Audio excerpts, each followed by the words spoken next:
पेश है हिंदी जबान में अपडेट। भारतीय जनता पार्टी ने सिखों, विशेष रूप से पंजाबियों के विरुद्ध एक अभियान चलाया हुआ है। भारतीय जनता पार्टी की सिखों के विरुद्ध घृणा नई नहीं है, क्योंकि यह हिंदुत्व मानसिकता के भीतर व्याप्त है।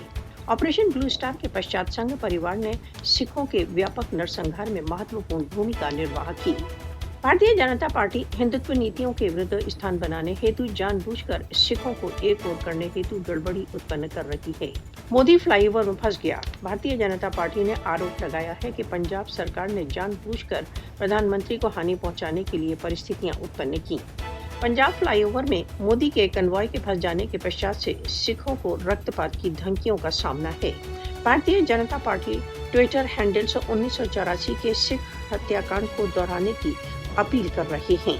मोदी नेतृत्व का हिंदुत्व ब्रिगेड सिखों सहित भारत को अल्पसंख्यकों से मुक्त करने के मिशन पर है। शूरवीर सिख उनके समुदाय के फासिस्टवादी मोदी के षड्यंत्रों को विफल कर देंगे। सिख महान नेता जरनैल सिंह भिंडरावाला द्वारा प्रदर्शित मार्ग पर चलने के लिए कृत संकल्प हैं।